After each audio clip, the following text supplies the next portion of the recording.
Haiti, an island nation of great natural beauty, of rugged mountains, fertile valleys and plains. Surrounded by the sparkling Caribbean Ocean, Haiti sits just 700 miles southeast of Florida and is one of the most beautiful islands in the world.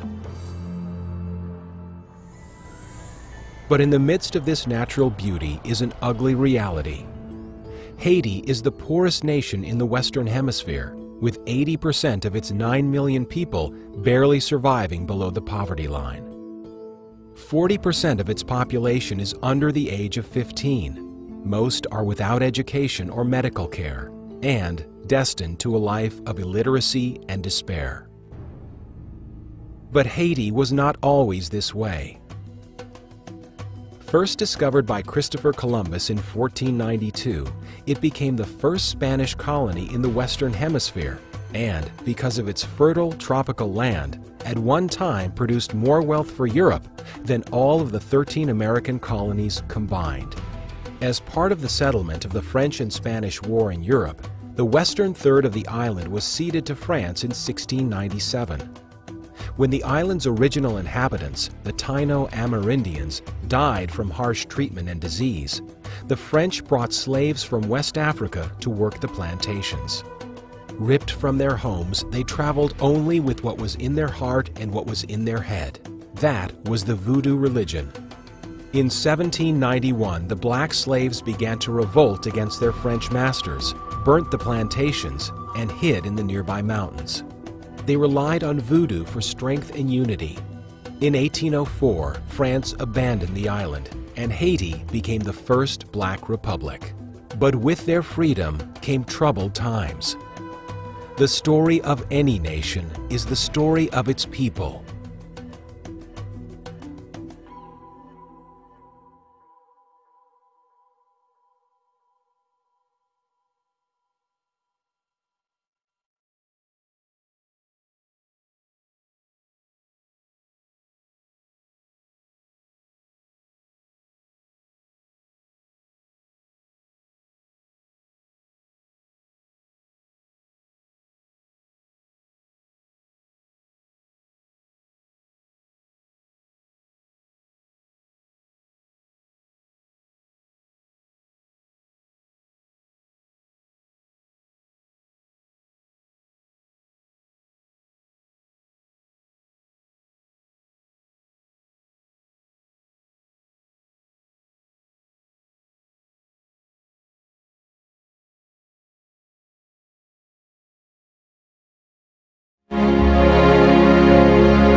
It's the first day of school in Haiti.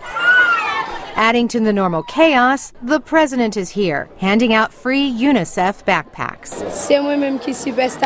I'm now the superstar of the school. President Michel Martelly says his recent taxes on international calls and wire transfers have changed the public schools of Haiti. That money has enabled us to provide free schools for the people. This is a school in Tabar, a poor neighborhood about 20 minutes outside of Port-au-Prince. It's a public school, but the moms here, they say it's far from free. These mothers say they paid to send their children to school. I gave $220. $130. $130. They show their receipts. This woman sells bread on the street. Some days I'm not even able to sell the bread that I have, and I have to let my kids go hungry so that I can have enough money to send them to school. 1 week later, bedlam. Children are kept outside the school because their parents had not paid a new fee to purchase emblems for uniforms. Jean-Francois Lucien is the director of the school.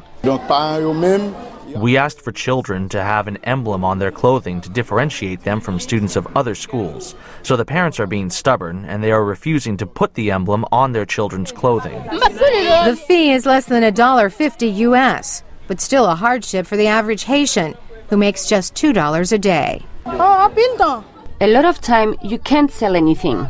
You walk and you walk before you can finally make 100 gourd. And what about the hundreds of dollars paid to enroll children here? The minister asked us to stop charging parents to register their children, so we stopped and we didn't collect any money after that. But this woman says they told her today that her children have to leave because she didn't have an extra $6 for enrollment. They told me no. When you have the complete amount, come back. Lucien says the school relies on the money from parents. As long as the government accepts to pay for what the parents were paying previously, we can operate the school, but the school can't operate without any money. President Martelly says his administration will work with the school to make sure the money is refunded. As seen on YouTube, the president used to be known as Sweet Mickey, a successful Creole singer. President Martelly says he will return to the stage in December to raise $10 million for education. It has to help, because if current trends continue, only 5% of these children will finish high school. In Tabar, Haiti, Carolyn Pursuti, VOA News.